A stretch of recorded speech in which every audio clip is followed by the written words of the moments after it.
Hi guys, welcome back po sa aming YouTube channel. So ngayon mag-unbox tayo ng isang product. So actually Xiaomi yung bracelet yung binili natin. So kasi swapin yung black ko na ganito, is naputol na siya dito. So actually ito hiniram ko lang. Yan. Pero tanggalin ko na rin guys, no, para makita nyo kung paano ilagay. Actually ito lang yung pinaka sa Xiaomi na MI. Yan. Tingnan natin yung bracelet guys.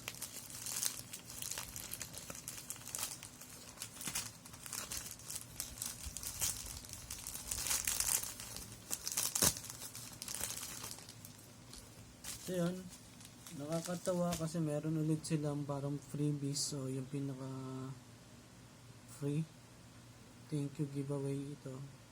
So Algarve yung nakalagay dito, hindi ko alam kung bakit. So parang pinaka keychain siya. Yan. Last time nag-unbox tayo, meron din silang parang giveaway. So keep it up para sa online store ng ano ba, Lazada ba to? Sa Lazada ba to? Shopee. Sa Shopee. So yun, isang way ng pagpapasalamat ng Shopee. So meron silang giveaway based ito sa supplier. So ito, ano to? Screen protector. So yun, may screen protector. Ito siya. Ito ko lang sa inyo guys, no? Screen protector. Kasi madalas naluluma agad yung pinaka niya dito. So marami siya. Ganun lang ilalagay yan.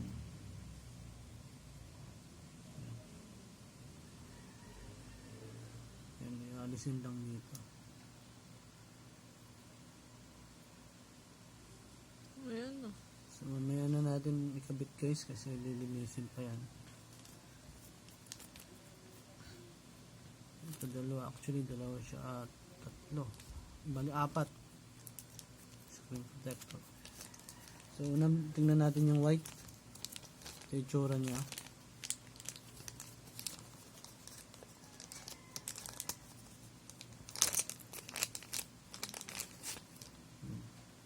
So may black siya dito, hindi katulad ng luma nila, plain lang yung loob.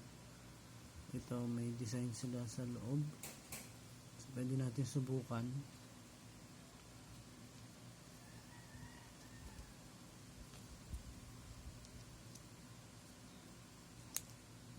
Yan.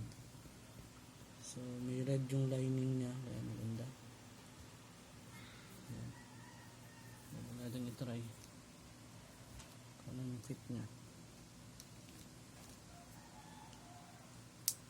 Ayan.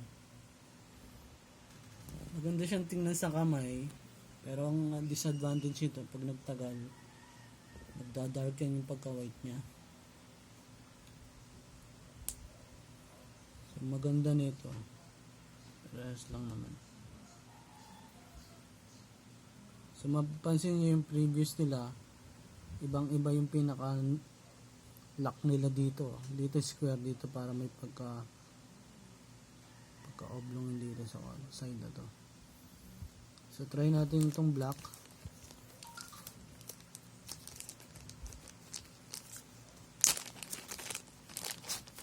So yung black naman niya, medyo glossy siya ng konti. So may lining din siya ng red naman dito sa loob niya. So kung dito naman ay red. Pares lang red. So tingnan natin yung itsura niya kapag ano.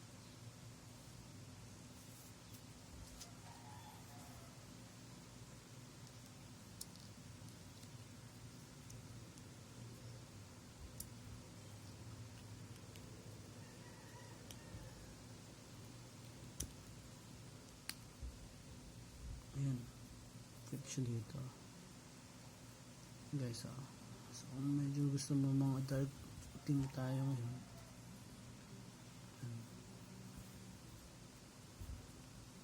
try natin ito guys sa kamay.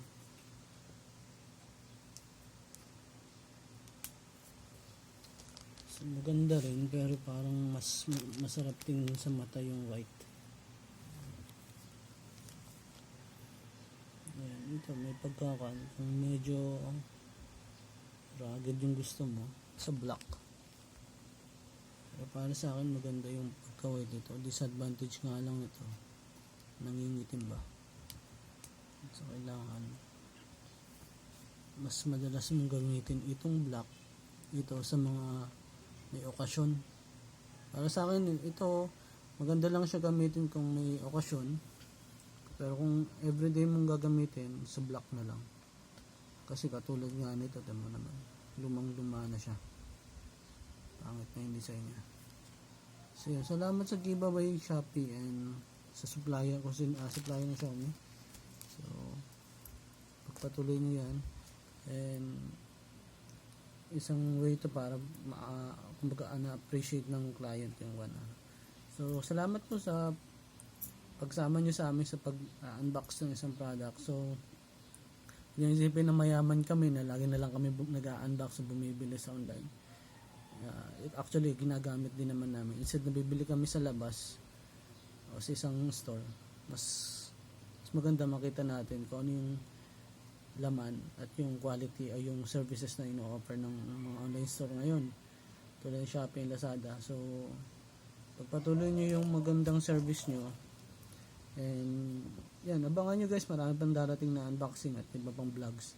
So huwag nyo pong kalimutan mag-subscribe, and malay nyo makakuha kayo ng mga tips at ideas sa amin, kahit konting bagay o maliit na content lang yung na-discuss natin, at least makakatulong sa inyo ng content. Salamat po sa inyo. God bless.